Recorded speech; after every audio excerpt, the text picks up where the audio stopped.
Bienvenue frères et sœurs dans la maison du Seigneur. Et comme on dit, on est le deuxième dimanche de l'Avent. Et comme Simon et tout à l'époque, ils étaient avant la première venue du Seigneur Jésus, nous on est avant la deuxième venue du Seigneur Jésus. Et Jésus revient bientôt, nous l'attendons. Et donc on va chanter ce premier chant, le numéro 142, « Ô vient bientôt Emmanuel ». Et voilà, que ce soit le désir de chacun de notre cœur, « Ô vient bientôt Emmanuel ». Et vous pouvez vous lever pour chanter ce premier chant.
Oui Seigneur, merci que tu nous as rassemblés ce matin en ton nom. Merci que oui, nous sommes tes enfants, nous faisons partie de ta famille, parce que tu nous as rachetés par ton propre sang. Tu es venu sur la terre humblement comme un petit enfant et tu es mort sur la croix pour nous offrir cette délivrance, nous offrir la vie éternelle en toi.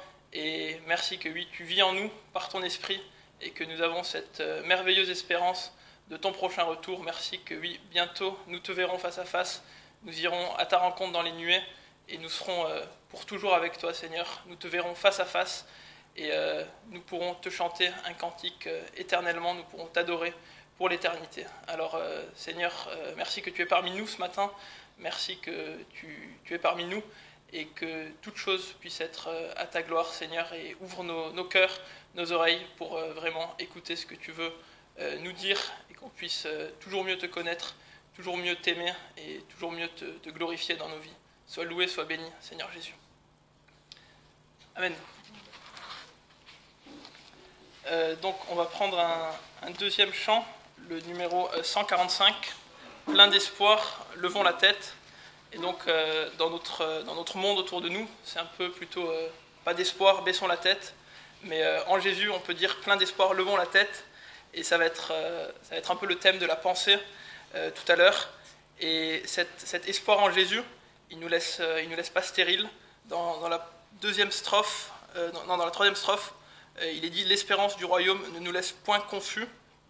Et dans la suite, il est dit aussi qu'en nos cœurs jaillit un psaume de louange et de salut.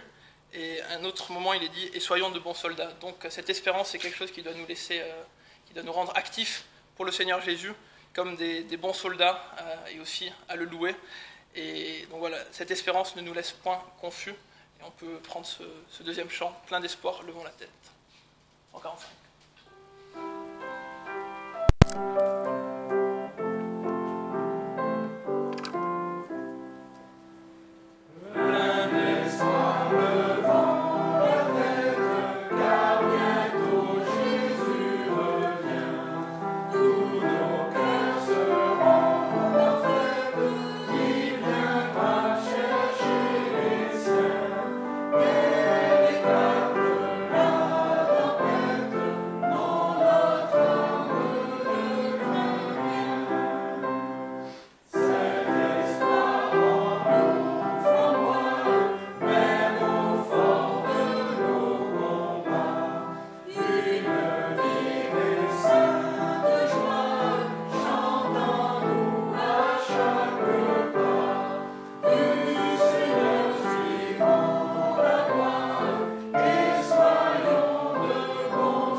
Thématique de l'Avent, j'ai pensé à lire un texte au début de l'évangile de Luc.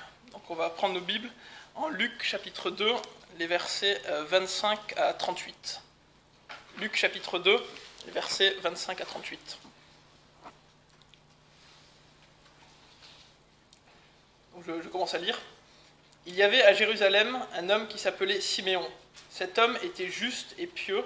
Il attendait la consolation d'Israël, et le Saint-Esprit était sur lui. Et il avait été averti divinement par le Saint-Esprit qu'il ne mourrait point, qu'auparavant il n'eût vu le Christ du Seigneur.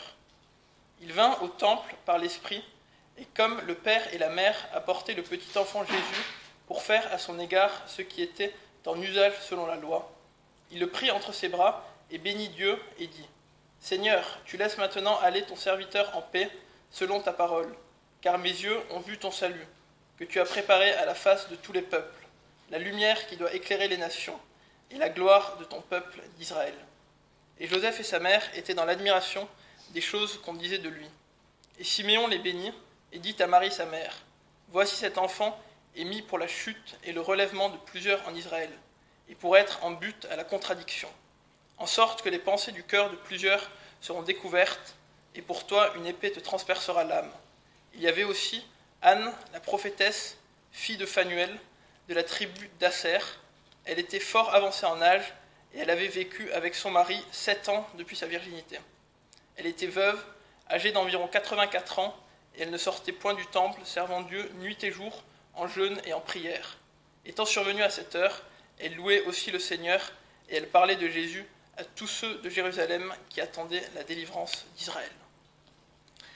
Donc dans ce passage, c'est la présentation de Jésus au temple, et on a deux principaux témoins de cette scène-là, c'est Siméon d'abord, et ensuite Anne. Et Et on peut voir plusieurs similarités, plusieurs ressemblances entre l'attente de Siméon et Anne à cette époque-là, et nous, notre attente du Seigneur Jésus. Donc on va essayer de faire quelques parallèles entre Siméon et Anne et nous aujourd'hui. Et donc au début, au verset 27, il est dit de Siméon qu'il était juste et pieux. Et si on voudrait résumer un peu en deux mots tout ce que le Seigneur il attend de nous, je trouve que ces deux mots, justice et piété, ils résumeraient bien un peu tout. Et c'est deux choses qui ne vont pas l'un sans l'autre, parce que la justice sans la piété, c'est essayer de gagner son salut par les œuvres, et ça, il y en a plein qui le font autour de nous, qui essaient d'être de bonnes personnes, tout ça, mais sans faire aucun cas de Dieu, ils mettent complètement Dieu de côté, et donc ça va pas, la justice sans la piété. Et à l'inverse, la piété sans la justice, c'est se comporter un peu comme les pharisiens, avoir un semblant de piété, de vouloir être hypocrite devant Dieu et devant les hommes. Et donc c'est important qu'il y ait vraiment ces deux choses, la justice et la piété, et c'est ce que le Seigneur il veut pour nous, et ça doit former un certain équilibre. C'est un peu les deux jambes de la vie chrétienne, on pourrait dire ça. Et donc c'est ce qui caractérisait Siméon dans ce verset 25. Et ensuite, il nous est parlé aussi du Saint-Esprit, le Saint-Esprit qui était sur lui, sur Siméon, verset 25, qu'il avait averti au verset 26, qu'il ne mourrait point avant d'avoir vu le Christ du Seigneur. Et au verset 27, il vint au temple par l'Esprit. Voilà, l'Esprit, il a fait trois choses pour lui. Et il va aussi lui révéler toutes ces paroles qu'il va dire dans le cantique des versets 29 à 32. Et Simeon va dire des choses que c'est que l'Esprit qui a pu lui dire ces choses-là, lui révéler plutôt ces choses-là. Et donc au verset 29, on voit l'accomplissement de la promesse qui lui avait été faite par le Saint-Esprit. Au verset 26, Seigneur, tu laisses maintenant aller ton serviteur en paix, selon ta parole, car mes yeux ont vu ton salut. Verset 29 et 30. Et donc là, à travers ça, Siméon, il reconnaît que Jésus est venu pour apporter le salut, pas seulement pour délivrer Israël de l'oppression des Romains, mais pour venir apporter le salut éternel, la délivrance du péché. Et donc ça aussi, c'est le Saint-Esprit qui l'a révélé à Siméon. Et les versets suivants, il va prophétiser que ce salut va s'étendre à toutes les nations, que tu as préparé à la face de tous les peuples, la lumière qui doit éclairer les nations. Et donc, le Saint-Esprit lui a révélé, et il prophétise que ce salut va être pour toutes les nations. Et c'est quelque chose que dans la Bible, on voit bien plus tard, seulement au début du livre des Actes. Mais en même temps, il faut se rappeler que le Seigneur Jésus, c'est aussi la gloire de son peuple, d'Israël. Et en même temps, il est venu pour les nations, mais il est venu premièrement pour Israël. Et ça, c'est important de toujours se le rappeler. Et quand il reviendra en gloire, il reviendra en gloire auprès d'Israël, son peuple, et il y aura un faible reste, un faible résidu qui le reconnaîtra comme le Messie. Et voilà, Jésus, c'est la lumière qui éclaire les nations, la véritable lumière qui, en venant dans le monde, éclaire tout homme. Et nous aussi, le jour où on a rencontré le Seigneur, on a pu dire comme Siméon, car mes yeux ont vu ton salut. Il y a un jour où les écailles sont tombées de nos yeux, et on a vu, nos yeux se sont grands ouverts, et on a vu en Jésus le salut. Il y a un chant qui dit j'ai vu en Jésus la grâce et le salut. Et nous aussi, on a vu le salut en Jésus un jour, et on peut s'exprimer comme Siméon,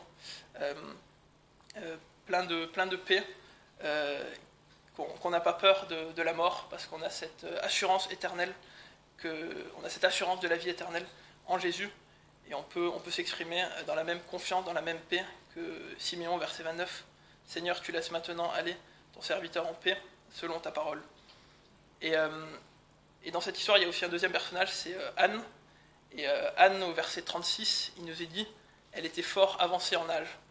Et donc peut-être qu'elle avait des problèmes physiques, mal partout, des rhumatismes, tout ça. Mais ça me fait penser à ce verset de Ésaïe, les adolescents se fatiguent et se lassent, mais ceux qui comptent sur l'Éternel renouvellent leurs forces. Et sûrement, elle devait avoir peut-être des problèmes physiques, mais elle pouvait renouveler ses forces parce qu'elle comptait sur l'Éternel. Et elle le servait nuit et jour, en jeûne et en prière. Elle était continuellement dans la présence de Dieu, continuellement en communion avec lui. Et c'est ce qui faisait qu'elle pouvait renouveler ses forces malgré son âge très avancé. Et cette communion qu'elle avait avec Dieu, continuelle, ce n'était pas une communion stérile qui ne portait aucun fruit, mais ça l'a poussée à trois choses. Au verset 37, elle servait Dieu. Verset 37, servant Dieu nuit et jour. Et au verset 38, la louange, elle louait aussi le Seigneur.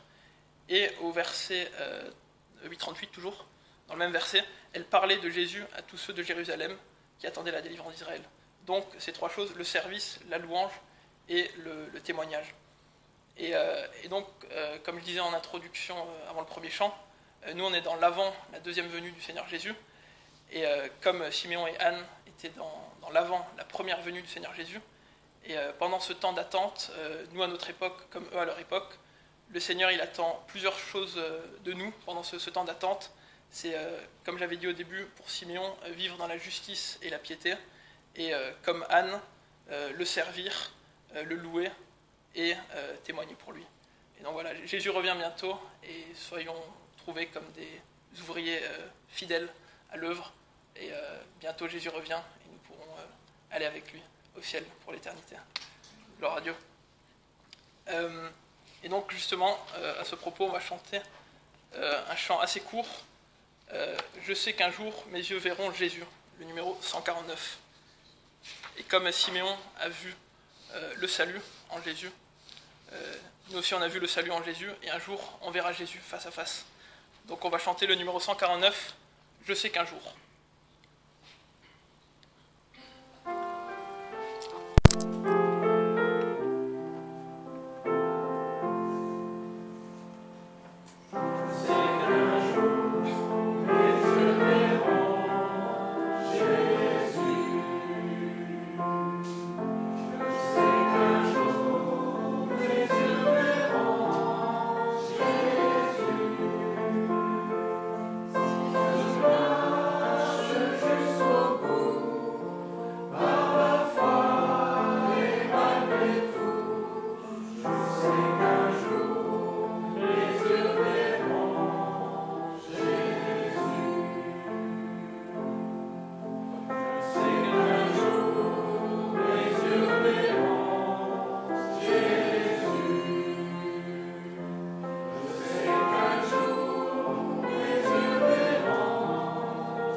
Espérance que nous verrons Jésus un jour.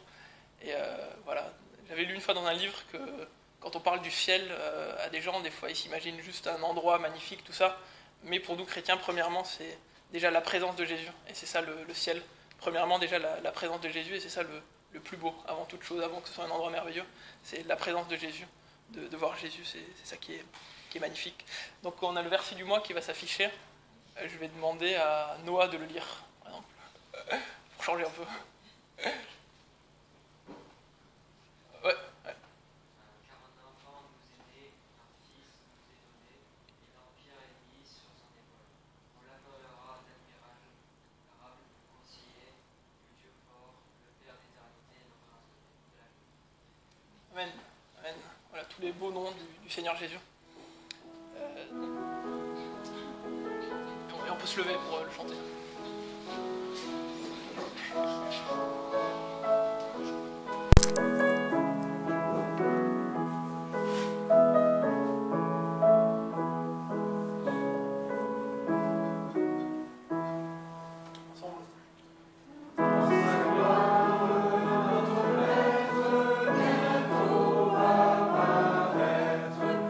Bientôt nous allons être à l'accueil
Bien, le texte de ce jour se trouve dans l'évangile de Marc au chapitre 2.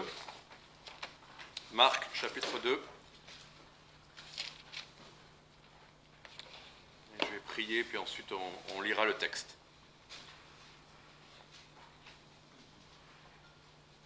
Seigneur, je te remercie parce que tu es un Dieu de grâce et quoi qu'il nous arrive, quoi qu'on ressente, tes promesses demeurent certaines.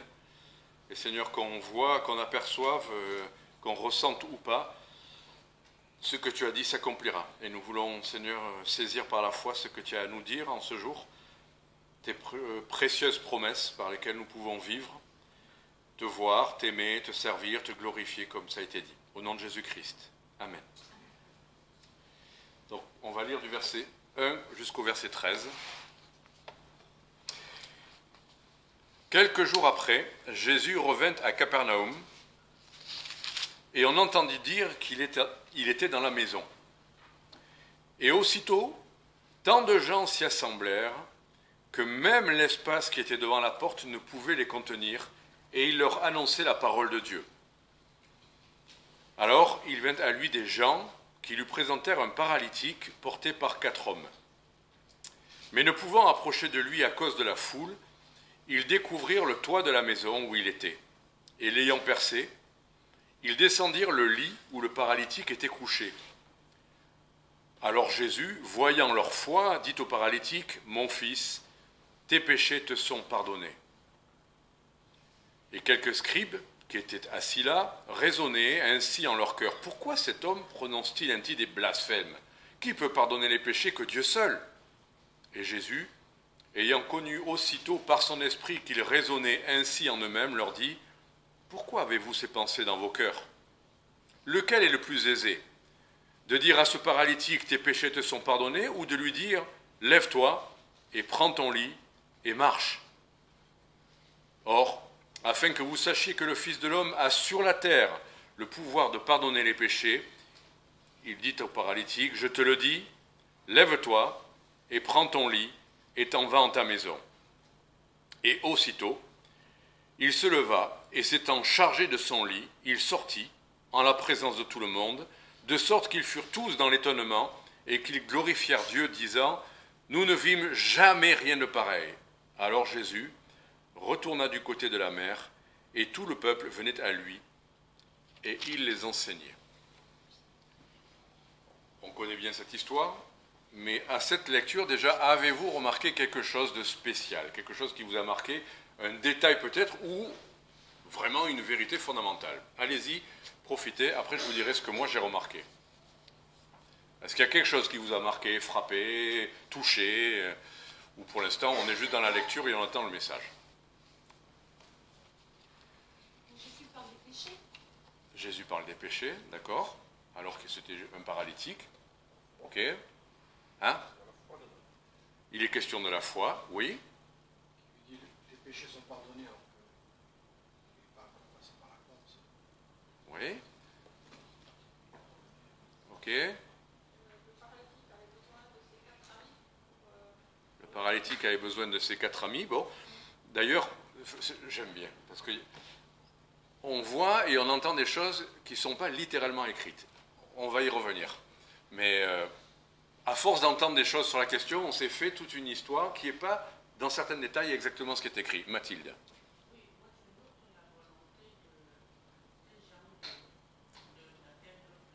La volonté d'amener ce paralytique jusqu'à Christ. Voilà. Oui.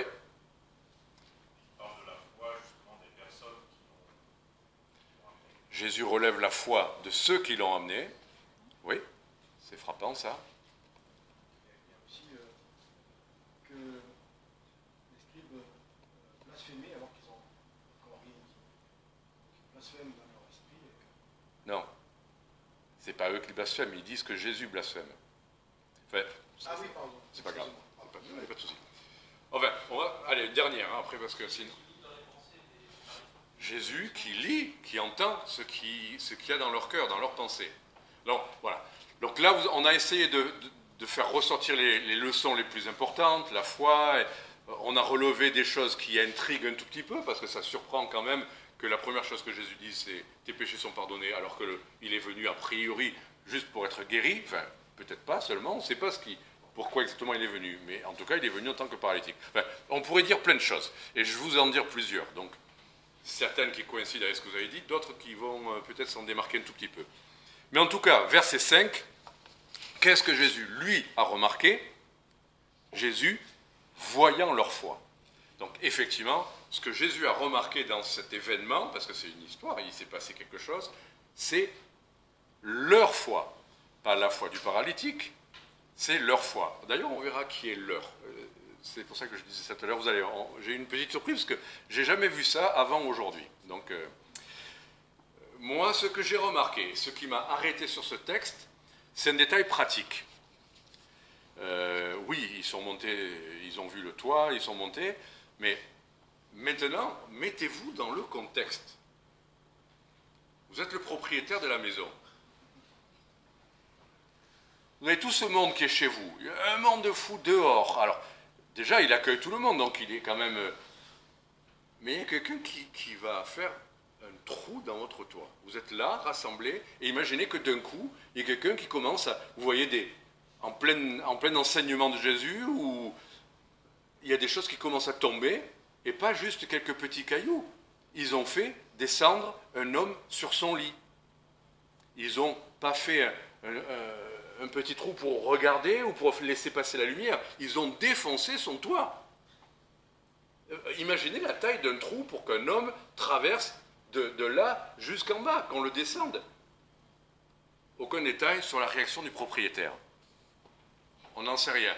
Mais je serais propriétaire, même si j'avais envie d'inviter tout le monde. Tout à l'heure, vous allez venir chez nous, et si d'un coup, il y avait quelqu'un qui commençait à trouer le toit pendant la répétition, ben, vous verriez ma réaction. Enfin, je ne sais pas quelle a été la réaction.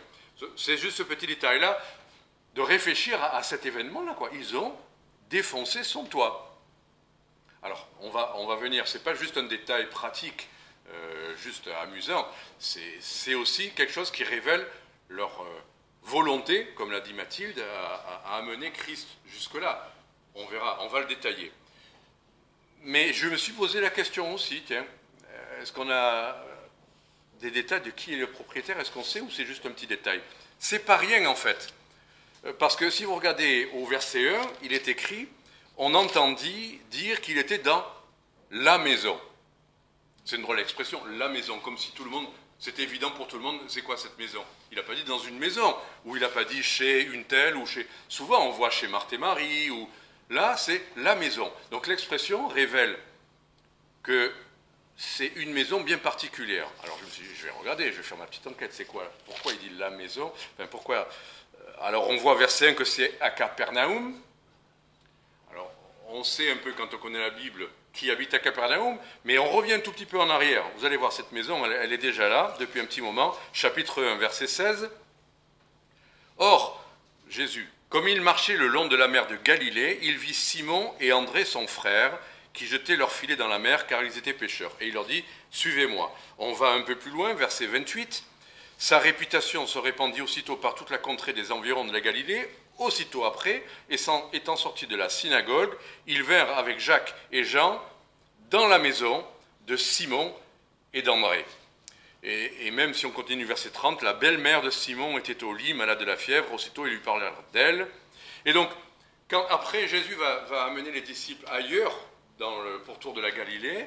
Mais quand finalement, au chapitre 2, on arrive à quelques jours après, Jésus revint à Capernaum, là où il était déjà allé dans la maison de Simon et André, qui sont l'apôtre Pierre et son frère, bon, on entendit, etc., etc. Et cette expression « la maison », on voit, elle revient même après, même des fois c'est dans la version Osterwald qu'elle est rajoutée en italique, mais c'est la porte, quand il y a écrit la porte par exemple, verset 2, devant la porte, on le revoit cette expression à plusieurs reprises, la porte, pour dire cette maison c'est pas rien.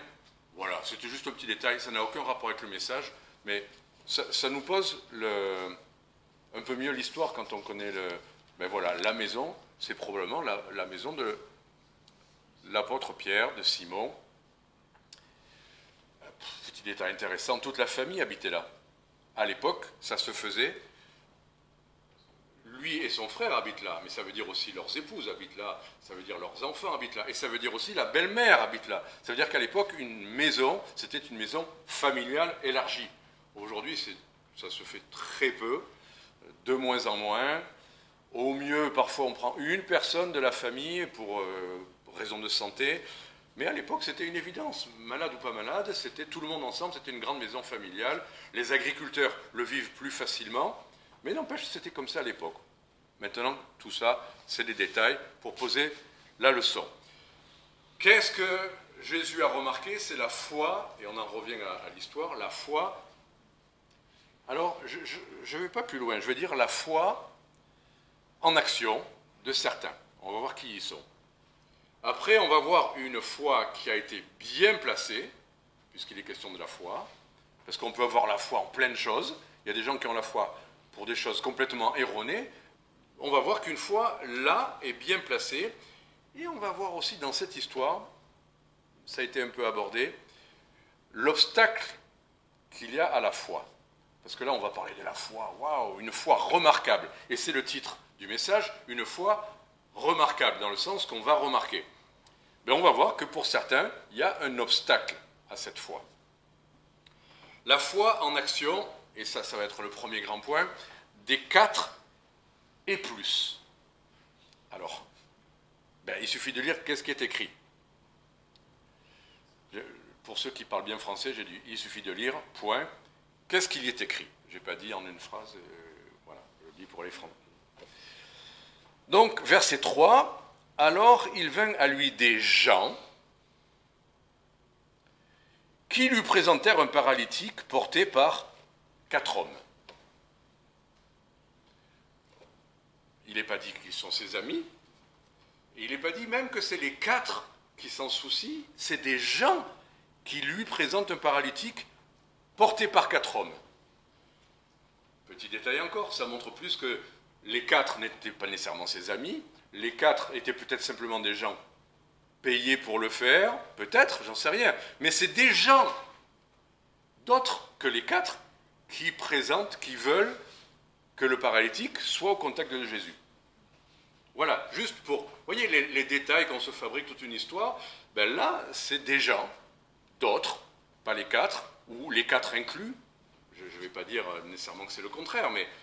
Et puis, voilà, il n'est pas dit qu'ils sont ses amis. Mais ce qui est remarquable là-dedans, ce qui est remarquable, que ce soit les gens ou les 4, c'est une foi en action. Voilà. Parce qu'on croit que la foi, c'est le moment où, oui, je crois, Seigneur, je crois. D'accord. Mais qu'est-ce que nous dit la Bible sur la foi? La Bible nous dit que la foi, quand elle existe, elle se manifeste par des fruits.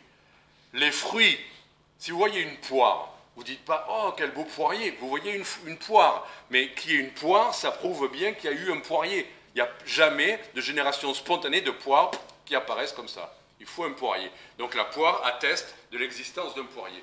Les œuvres, l'action, sont des fruits, la manifestation de la foi existante. Il a fallu tout un chapitre dans l'Épître aux Hébreux pour qu'on comprenne ça. Il a fallu l'Épître de Jacques que Dieu a inspiré pour expliquer ça. Il n'y a pas de foi sans fruits. Mais les fruits ne sont pas la foi. L'action, pardon pour les postillons, l'action n'est pas la foi. L'action n'est qu'un fruit. Mais la vraie foi produit du fruit, sinon elle n'est pas de la vraie foi. Et qu'est-ce qu'ils ont fait qui atteste Jésus voyant leur foi? D'ailleurs, et là encore, leur foi à qui? Aux 4, à ceux qui l'ont présenté, peu importe. Mais Jésus a vu leur foi, pas celle du paralytique, ou peut-être inclus du paralytique, on n'en sait rien. Leur foi. Je ne sais pas qui a eu la foi, mais c'est ceux qui étaient en action dans ce qui se passe là. La foi agit. Hébreux 11, c'est par la foi que. C'est par la foi que. C'est par la foi que. C'est par la foi qu'ils ressentirent qu'ils avaient la foi. Nulle part c'est écrit. C'est par la foi que Abraham partit, que c'est par la foi que Samson combattit, etc., etc. Donc, la foi agit.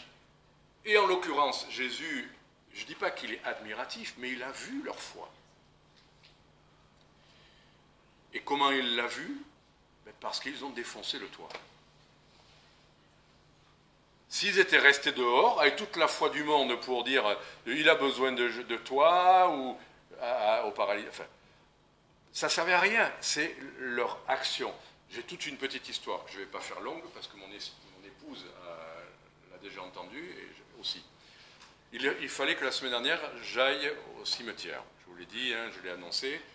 J'avais juste lu sur le groupe qu'aux Trois-Lucs auraient lieu les obsèques. Moi, dans ma tête, je me suis dit, ben, c'est la synagogue des Trois-Lucs. Je regarde sur Internet, synagogue des Trois-Lucs, je vois trois noms ou associant la synagogue des Trois-Lucs. Il me semble une, la plus évidente, et donc avec mon téléphone et mon... je dis, je vais aller là-bas. J'arrive 5 minutes avant, je suis content. Je me mets devant la porte, le portail de la synagogue qui est fermé. Alors je dis, bon, il ferme parce que c'est des raisons de sécurité. Je regarde un peu, je ne vois pas de voiture, pas de bruit, personne. Je dis quand même à 5 minutes des obsèques. Mais je sonne, il ne se passe rien. Et là, je ne sais pas qu'est-ce que je dois faire. Je sais que j'avais l'intention d'y aller, il me semblait que le Seigneur le voulait. Et là, le portail s'ouvre, et sort effectivement un jeune homme avec kippa qui me dit ouais, bonjour, vous êtes là pour... Je dis ah ben non, je suis là pour les obsèques. Je me dis mais rien ici aujourd'hui. Je dis ah bon Il me dit mais vous pensiez aller où? Je dis à la synagogue des Trois-Lucs. Il me dit mais non, là on était à la Pomme. Déjà, je ne sais pas pourquoi sur Internet ça dit synagogue des Trois-Lucs alors qu'on est à la Pomme. Il me dit mais c'est à l'autre bout de moi, c'est pas du tout là. Enfin... Et puis en discutant un tout petit peu, j'ai dit mais comment je fais pour savoir laquelle est la bonne synagogue? Et il me dit mais écoutez, je sais pas, Trois-Lucs. Il me dit mais c'est peut-être plutôt au cimetière des Trois-Lucs. Je dis ah oui peut-être. Parce que j'ai dit hier soir il y a eu la veillée. Ah oui, si la veillée était hier soir, ce matin-là, aujourd'hui, c'est la mise en terre.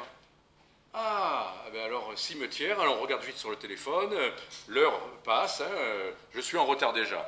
Mais donc, je vois cimetière, ok, allez, je me dis même si je suis en retard, j'y vais quand même parce que je sais comment ça se passe. Alors je traverse par le nord, enfin je traverse plus ou moins Marseille, et j'arrive à un endroit où mon GPS me dit tournez à droite tout de suite.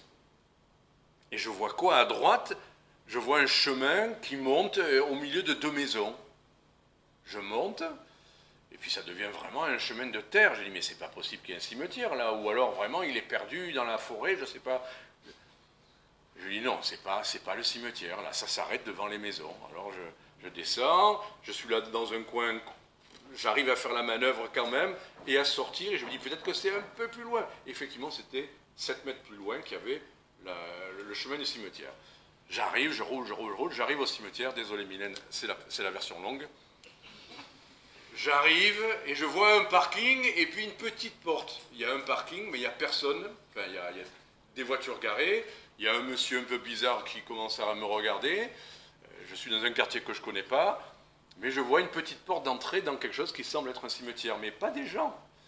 Je me gare, le monsieur me dit « Bonjour monsieur ». Je lui dis « Bon, ça va, il a l'air bienveillant. Il ne va pas me casser ma voiture ». Et je rentre dans le cimetière. Et là, personne. Personne dans le cimetière. J'avance, je marche. J'insiste quand même. Je me dis, mais quand même, je suis venu là, le Seigneur a permis que je sois là, c'est le cimetière des Trois-Lucs, bon, je suis un peu en retard, mais j'avance, et il y a Et puis, à force de m'enfoncer, alors qu'il n'y avait personne dans le cimetière, à un moment donné, je vois carré israélite. Je dis, ben, c'est peut-être là. Je continue à avancer, et puis là-bas, au fond, j'aperçois des kippas. J'y vais, et effectivement, les obsèques étaient là. Pourquoi je vous raconte tout ça? Pourquoi je suis passé par tout ça? J'en sais rien, mais j'avais la foi ou la certitude que je devais y aller, c'est tout. La foi, c'était pas de dire Dieu va me diriger tout au long du chemin, c'était compliqué, de dire comment je fais, qu'est-ce que c'est, il a fallu que Dieu me fasse sortir ce monsieur, etc., etc. Bon, donc j'y arrive. Et voilà, le Seigneur a permis que j'y aille et que je sois au milieu de ces gens-là, de mes amis, de la chorale, et de voir les uns, de voir les autres, de saluer. La foi va au bout des choses. On insiste, comme eux. Eux, ils ont vu la maison, il y avait trop de monde devant, ah ben il n'y a pas de place, ah ben on rentre à la maison. Non, comment on fait? On veut, il faut, comment on fait? Ils ont tourné, ils ont viré, et ils ont trouvé, ça dit, ne pouvant approcher à cause de la foule, verset 4, ils découvrirent le toit de la maison. Ils découvrirent le toit de la maison. Je ne sais pas comment est fait le village, mais peut-être les maisons se superposent, vous savez comment c'est en Orient, il y a des toits et on ne sait pas exactement, c'est peut-être pas clair, les maisons doivent être grandes, parce qu'il y a des cours intérieurs, enfin, ils ont découvert, ils ont cherché avant de découvrir, ce n'était pas une évidence. Ils ont tâtonné, ils ont cherché, et ils ont innové. Franchement, il fallait avoir l'idée de défoncer un toit quand même. Raisonnablement, est-ce que ça vous viendrait à l'idée de défoncer un toit? Mais moi, je me dis, mais qu'est-ce que veut dire le propriétaire? Il va falloir que je rembourse derrière, ou je ne sais pas quoi, enfin... Et puis je vais faire tomber des cailloux sur la tête des gens, ils vont me prendre pour un fou, ils vont envoyer la police, ou je ne sais pas quoi. Essayez que ça vous vienne l'idée de défoncer un appartement, parce que vous avez envie de rentrer dedans. Qu'est-ce qui va se passer? Dans n'importe quel quartier, dans n'importe quelle ville, on ne vous laissera pas faire. Ben eux, ils ont défoncé, ils ont pu le faire, et ils ont... Vous voyez, ben, la foi en action, elle cherche des solutions, elle ne s'arrête pas, elle ne dit pas « Oh non, là, il y a trop de monde, je viendrai une autre fois ». Elle insiste, elle persiste, et elle va jusqu'au bout. Et même, si parfois on s'expose à des réactions, on n'est pas toujours sur un terrain balisé, évident. L'évangélisation, parfois, nous met dans des situations où on est regardé un peu de travers. Des fois, des distributions, il y a des gens qui me disent, mais oh là là, il y en a qui sont admiratifs, mais il y en a qui ne sont pas contents. Ouais, on est dans un pays des libertés, vous n'avez pas le droit, c'est du prosélytisme, c'est hors la loi. Vous ne l'avez jamais entendu, ça? Ben moi, si, c'est interdit. Il y en a un qui a voulu me casser une bouteille sur la tête. Enfin, la foi persiste. On veut annoncer l'évangile, on veut que les gens soient sauvés. On prie pour les gens, pour leur salut. Quand on va dire, ah bah, il n'est pas content, il n'a pas reçu mon traité, il n'en veut pas. Un an plus tard, il le veut. Peut-être un an plus tard, il viendra. La foi insiste. Oui, la foi insiste, va au bout, innove, cherche des solutions. On n'a pas le droit d'évangéliser dans la rue, un jour on n'aura pas le droit, eh bien, on trouvera une autre solution. On peut le faire en chantant, ou on ne peut pas aujourd'hui, on peut encore le faire. Faisons-le, innovons, cherchons, tâtonnons, mais insistons jusqu'à ce que... Ça, c'est la foi remarquable des 4 et plus. Maintenant, la foi. La foi, c'est quoi? Quel est l'objet de la foi? Parce que voilà, ils ont la foi, j'ai la foi. Des fois, yes, you can. Ça peut être la foi américaine, c'est si tu le veux, tu le peux. Non, c'est pas ça la question. Il y a plein de choses que je veux et que je ne peux pas. Même si Dieu m'aime, il y a plein de choses que je veux et que je ne peux pas. Et vous aussi. Ne cherchez pas la foi, c'est pas j'ai envie de, ou je vais faire ça, ou j'ai tel projet.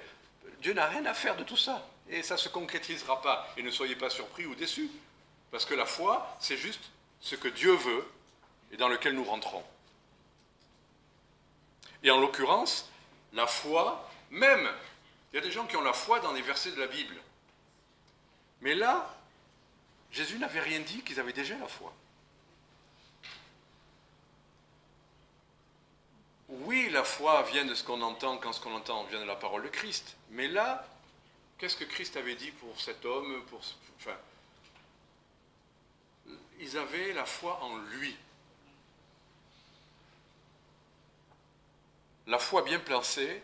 Il y a des gens qui croient à la Bible, qui croient même à des versets, et qui mettent en pratique, et qui placent leur vie dans certaines idées qui ne sont parfois pas exactement la pensée de Dieu. Mais ils pensent avoir la foi.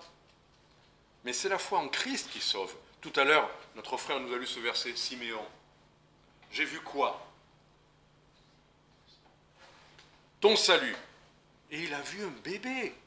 Et il dit, j'ai vu ton salut. C'est quoi le salut? C'est Jésus-Christ le salut.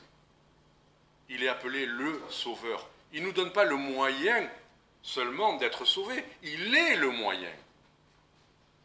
Nul ne vient au Père que par moi. Moi, Jésus-Christ. Et avoir la foi dans certaines pensées bibliques, certaines pratiques, des traditions bibliques, avoir des idées bibliques, avoir confiance même dans certains versets bibliques, ne sauve pas. Beaucoup de gens étudient la Bible, ont la foi dans des versets, mais ne croient pas que Jésus est le seul sauveur, qu'il est le seul chemin, on va voir qui il est. Dans ce texte, il a autorité sur toute chose. 1. Jonathan nous l'a dit, il est le seul qui lit dans les cœurs. Il est le seul qui peut dire « tes péchés sont pardonnés ».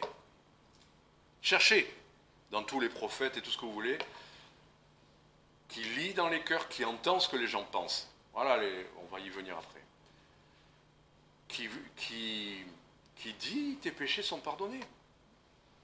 Et puis qui dit à un paralytique aussi « lève-toi, prends ton lit ». D'ailleurs, prends ton lit, laisse pas ton lit au milieu, ça va déranger ici, ils n'en ont pas besoin. Et rentre dans ta maison. Donc qu'est-ce que ça veut dire ça? Hébreux 4,12 alors. Rappelons-nous que Jésus-Christ, qui lit dans les cœurs, aujourd'hui, est-ce que vous pensez que Jésus lit dans vos cœurs? Oui, mais comment être sûr? Qu'est-ce qu'il sait? Comment Jésus pourrait vous montrer qu'il lit dans vos cœurs, qu'il sait exactement ce qui se passe dans vos cœurs? Comment Jésus va vous le montrer? La parole de Dieu, elle est vivante, elle est efficace, et elle est plus pénétrante qu'aucune épée à deux tranchants, perçant jusqu'à la division de l'âme et de l'esprit, des jointures et des moelles, et jugeant des pensées et des intentions du cœur. Vous voulez être sûr que Dieu comprend ce qui se passe dans votre cœur, et souvent comprend mieux même que vous vos intentions et vos pensées du cœur. Il fait la différence entre celui qui a besoin d'être consolé et celui qui se rebelle. Alors Dieu seul sait exactement. Nous, on pourrait croire quelqu'un qui traverse une épreuve, on peut se rebeller ou être attristé. D'ailleurs, dans 1 Thessaloniciens, il est dit de corriger les uns, ceux qui contestent, mais aussi de supporter les faibles, et mais aussi de consoler ceux qui sont tristes, attristés, éprouvés. Dieu juge de quelle est notre réaction, notre pensée, notre sentiment dans le cœur. Et le seul qui peut nous dire exactement ce qu'il y a dans notre cœur maintenant, c'est celui qui va nous parler par sa parole. Et par sa parole, ne demandez pas à quelqu'un d'autre qu'est-ce qu'il y a dans mon cœur. Ne cherchez pas autour de vous. Lisez la Bible et vous verrez. Je trouve ça fabuleux quand Dieu vous parle avec les psaumes, me parle avec des psaumes qui me consolent quand je suis en train peut-être effectivement dans l'agitation d'une épreuve, d'avoir telle ou telle réaction. Mais à la fois qui sait me dire quand je crois que tout va bien, attention, quand on croit que tout va bien,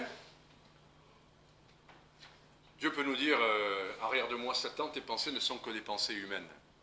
Et nous on dit, Seigneur, que n'advienne, on aura des belles paroles, des belles louanges, des bonnes pensées pour Dieu, et Dieu nous dira, mais tes pensées, c'est que des pensées humaines. Et par là, arrière de moi Satan. C'est des paroles dures que parfois le Seigneur peut nous dire, alors que nous, on pense que tout va bien. Veux-tu que nous fassions descendre le feu du ciel sur ceux-là qui te rejettent? Mais vous ne savez pas de quel esprit vous êtes animés. Voilà ce que Jésus leur répond. Donc la parole de Dieu seule nous révèle ce que nous pensons réellement et quels sont nos sentiments et nos intentions. On peut vouloir servir le Seigneur. Ah Seigneur, j'irai jusqu'au bout de la terre si tu me le montres. Je donnerai tout, je chanterai pour toi. Et d'ailleurs, voilà, etc., etc. Peut-être que le Seigneur le veut, mais peut-être que le Seigneur ne le veut pas. Et peut-être qu'il va vous montrer que non, reste là, silence. Ou au contraire, non, moi je veux rester tranquille dans mon coin, et j'amènerai des gâteaux. Et Dieu dit, lève-toi. Chose importante, il dit, et la chose est. C'est ce qu'il y a dans ce texte. Parce que là, on voit Jésus parfois mettre de la boue sur les yeux, mais là, il ne fait que dire des choses. Il dit, tes péchés sont pardonnés. Il dit, lève-toi. Moi, excusez-moi, mais s'il y a quelqu'un qui a mal quelque part aujourd'hui, je lui dirais, mais lève-toi et cours autour de la salle, il ne va rien se passer. En tout elle sera fâchée contre moi parce que je dis n'importe quoi et je ne l'ai pas guérie. Mais Jésus, il dit, et la chose est. Parce qu'il est qui il est. Il est la parole. Et vous savez quoi? Quelle a vertu à la parole? La parole est créatrice. Elle fait apparaître ce qui n'est pas. Quand on dit la foi vient de ce qu'on entend, quand on entend vient de la parole de Christ, c'est-à-dire il n'y a pas la foi avant qu'on entende la parole. Et puis on entend la parole, et cette parole peut générer la foi.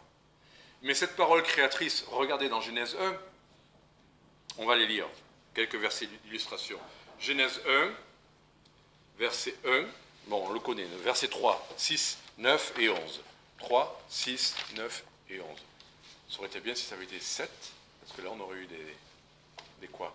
3, 7, 9, 11, c'est les mathématiciens.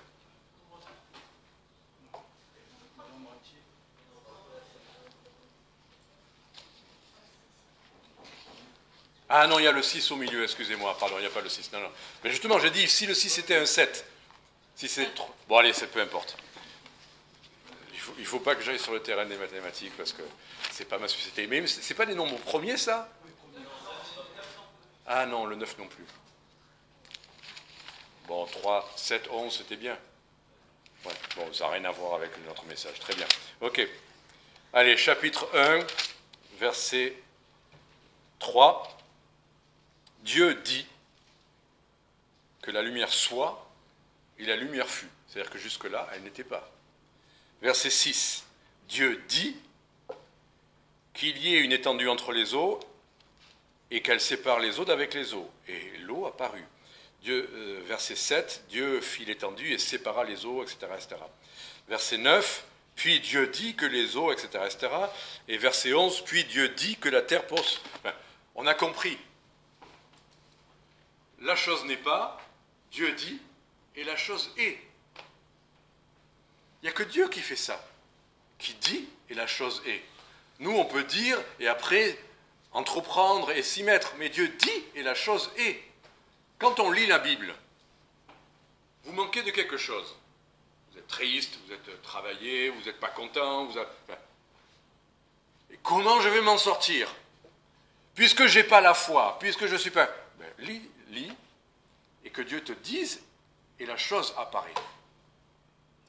Ah Seigneur, je n'ai pas d'amour. Eh bien, Dieu dit et la chose peut venir. Parce que la parole est créatrice. Et quoi? Et puis parce que la parole, là on vient de voir Genèse 1, mais on a dans le Nouveau Testament l'évangile de Jean, chapitre 1. Et là on comprend aussi quelque chose de fondamental, sans lequel on n'a aucune chance d'être dans la foi qui sauve.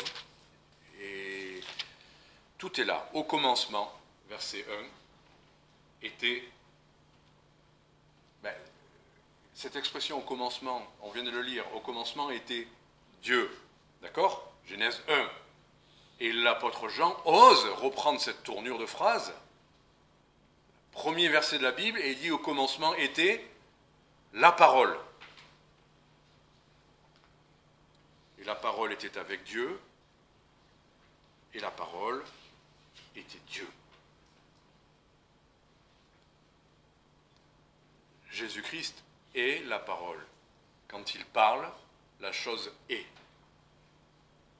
Il crée ce qui n'est pas par sa parole. Pour nous, chrétiens, quel encouragement de savoir qu'on peut avoir ce qu'on n'a pas quand on manque de patience, quand on manque d'amour, quand on manque de persévérance, quand on manque de foi, quand on manque de courage, quand on manque de quelque chose. Si vous manquez de rien, vous êtes déjà au ciel. Ne restez pas ici, parce que ici, nous ne sommes que des gens à qui il manque des choses. Mais la parole de Dieu, ce manque ne veut pas dire « Ah, tant pis, on est jusqu'à la fin, je resterai comme ça ».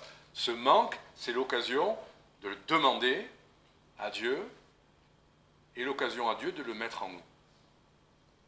Si Dieu nous demande de faire quelque chose et que nous ne sommes pas capables, merci Seigneur. Merci Seigneur. Parce que c'est ainsi qu'on a besoin de lui et c'est ainsi que tout est possible, parce que c'est lui qui le fait. Et c'est par sa parole. Donc, quel doit être notre réflexe quand la chose nous manque? Eh bien, c'est aller, retourner, revenir, chercher, insister, persister à ouvrir la Bible et à demander à Dieu de faire, de parler, Dieu de dire. Ça suffit.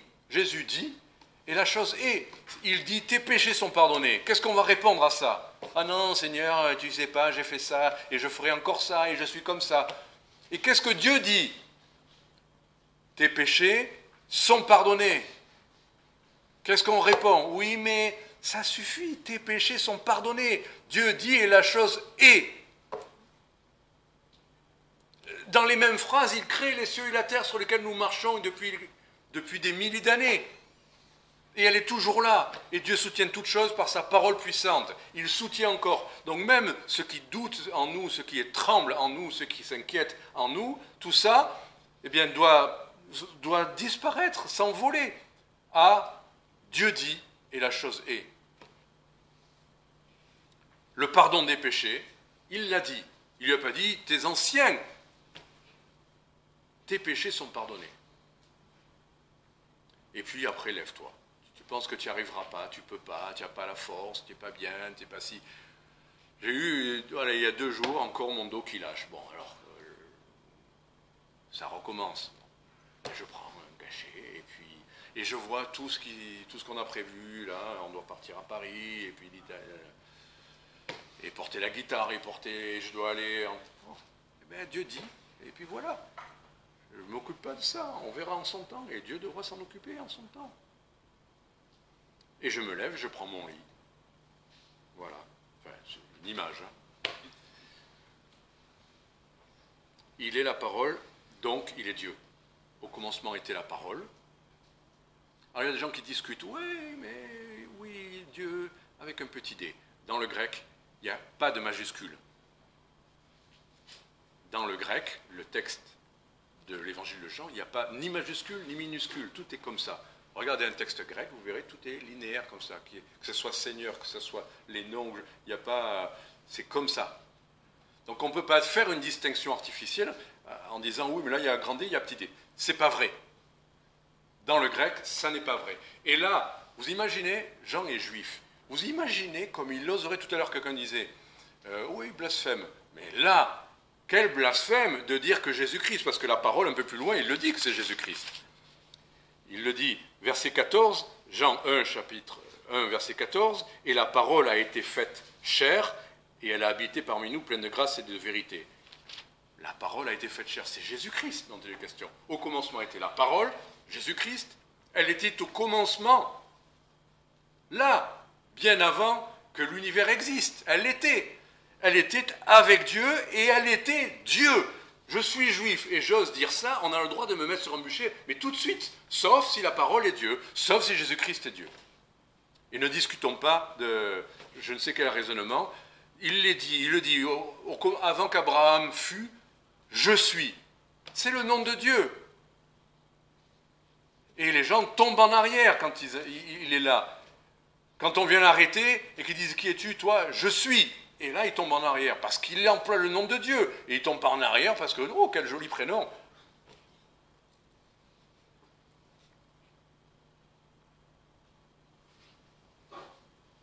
Donc, et on termine maintenant avec justement ceux pour lesquels tout ça est moins clair que pour les porteurs et leurs amis. Certains n'ont pas la foi. Et ça se manifeste comment ceux qui n'ont pas la foi? Ils lèvent le poing en disant « Je ne suis pas d'accord !» Qu'est-ce qui se passe? On l'a vu tout à l'heure, on revient dans le texte. Qu'est-ce qui se passe? Ceux qui n'ont pas la foi, qu'est-ce qu'ils ont à la place? Un mot. Des raisonnements. Voilà. On voit ça, donc on revient à Marc. du verset 6 au verset 9, Marc 2, verset 6, mais quelques scribes. Il y avait du monde là. Donc les scribes, c'est des connaisseurs des Écritures, justement. C'est des juifs. D'accord? Les scribes, ils connaissent bien les textes. Et ils ne sont pas contents dans leur cœur. Pourquoi cet homme prononce-t-il des blasphèmes? Qui peut pardonner les péchés que Dieu seul? Et justement, c'est le fil. Ils sont en train de dire que Jésus blasphème.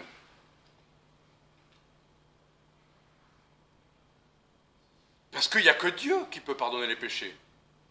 Bon, il y en a d'autres aujourd'hui qui pardonnent les péchés des autres, mais qui n'ont pas ce pouvoir en réalité. Ils le disent. Va mon fils, tes péchés sont pardonnés. Dieu seul peut pardonner. Alors ils disent, oui, mais il nous a confié ce ministère de pardon. Nulle part dans les Écritures. Dieu seul peut pardonner. Ça n'a pas changé. Dieu seul peut pardonner. Donc, Jésus entend ce qu'ils ont dans leur cœur. Ils entendent ces raisonnements-là. C'est des raisonnements établis sur des choses bibliques, mais des raisonnements. Oui, mais pourquoi? Parce qu'il commence avec un pourquoi. Pourquoi cet homme prononce-t-il des blasphèmes? Donc ils ne sont pas contents et ça se manifeste par des questions. Des fois, on peut s'opposer à l'évangile en posant des questions. Mais pourquoi vous avez ci? Pourquoi vous faites ça? Et pourquoi? Alors, il n'y a pas de mal au pourquoi. Mais ce qui compte, c'est qu'est-ce qu'il y a dans notre cœur qui anime ce pourquoi. Et c'est pour ça que Jésus leur répond, pourquoi? Eux posaient le pourquoi, ils blasphèment, et Jésus leur répond, mais pourquoi avez-vous ces pensées dans vos cœurs? Il aurait pu dire, quoi? Non. Il dit, pourquoi? Il les amène dans leur retranchement. Il va sur leur terrain, il lui dit, bon, vous raisonnez, mais pourquoi avez-vous ces pensées dans mon cœur? Qu'est-ce qui vous anime? Tout à l'heure, on a lu dans l'Épître aux Hébreux qu'il juge des intentions. Avec la même phrase, vous pouvez vouloir faire du mal à quelqu'un ou lui faire du bien. Ça dépend de ce qui vous anime. Vous pouvez faire un compliment à quelqu'un dans le but de l'encourager, ou vous pouvez faire un compliment à quelqu'un dans le but qu'il s'enorgueillisse et qu'il se casse la figure. Même phrase. Et là, Jésus voit dans leur cœur, il sait quelles sont leurs intentions réelles, quels sont leurs sentiments réels. Il dit, mais pourquoi avez-vous de telles pensées dans votre cœur? Ils auraient pu dire, mais c'est légitime. La parole de Dieu, elle nous enseigne que Dieu seul pardonne les péchés, donc c'est normal qu'on réfléchisse un peu quand tu nous parles. Oh, la foi, c'est pas quelque chose qui est vidé d'intelligence. Même l'apôtre Paul nous dit qu'il ne faut pas être dépourvu d'intelligence. Donc la parole se réfléchit, ce qu'on nous enseigne se réfléchit, on utilise notre cerveau, c'est très bien, d'accord. Mais là, Jésus lui dit, ok, je ne vais pas vous juger sur le raisonnement, je ne vais pas discuter avec vous sur ce que vous raisonnez et vous répondre à ça.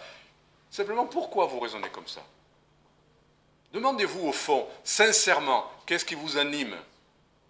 Le désir de vérité ou ne pas vous soumettre à la vérité? Je suis tombé sans faire exprès ce matin sur cet autre verset, dans Luc chapitre 24, verset 38.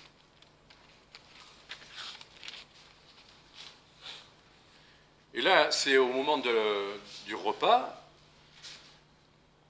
et il leur dit, pourquoi êtes-vous troublés et pourquoi s'élève-t-il des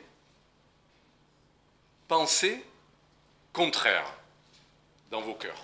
Pensées contraires. En France, on est assez fort pour ça, pour les pensées contraires.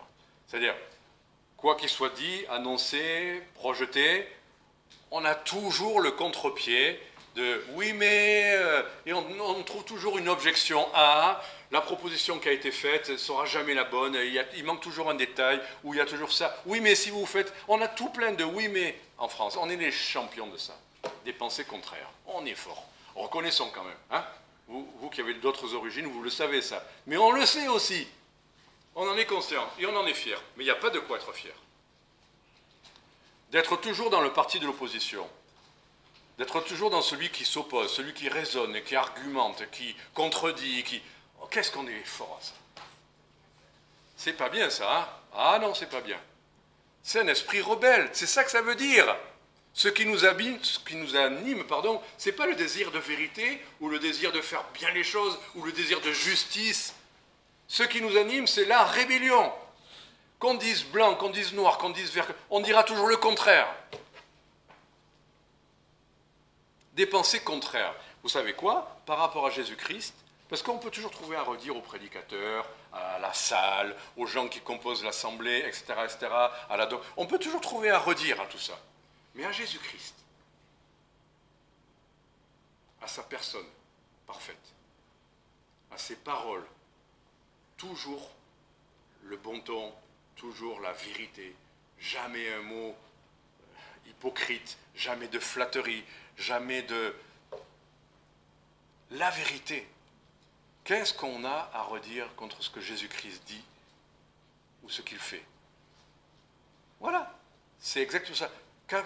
Quel mal a-t-il fait? Pilate a dit, mais quel mal a-t-il fait? Il n'y avait rien à dire, ouais, il a fait ça, il a fait ça. Mais il n'y a rien à redire à Jésus-Christ. Donc quand on est encouragé à placer notre confiance en Jésus-Christ, qu'est-ce qui peut empêcher? Quel sera l'obstacle à notre foi en Jésus-Christ? Sauf nos pensées rebelles. Et on peut trouver légitime d'avoir des arguments, des oui mais. Mais la réalité que Dieu voit dans nos cœurs, c'est que tu refuses de te soumettre à l'autorité de Christ. Tu ne veux pas qu'il règne sur ta vie, donc tu vas trouver des raisons. Et des raisons à toujours argumenter. Oui, mais il n'y a pas ça, et vous ne faites pas comme ça, et pourquoi il y a ça, et comment ça? Jésus dit, pourquoi vous avez des pensées comme ça dans votre cœur?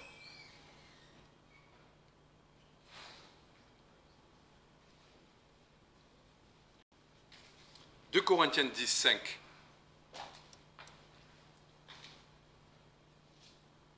Et on arrive à la conclusion. 2 Corinthiens 10, 5.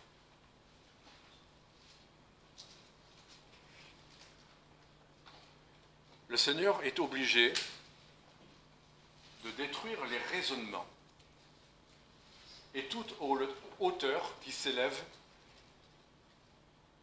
contre la connaissance de Dieu pour amener toute pensée captive à l'obéissance de Christ. Toute pensée qui s'élève, toute hauteur qui s'élève, tous les raisonnements qui s'élèvent contre la connaissance de Dieu et l'obéissance à Christ, ben le Seigneur veut le détruire. Nos raisonnements, tout ça, il va dire, foutaise. Oui, mais quand même, vent, vanité, rien. C'est la rébellion ouverte contre me connaître et m'obéir. On arrive à la fin. Il y en a un qui va croire après tout ça.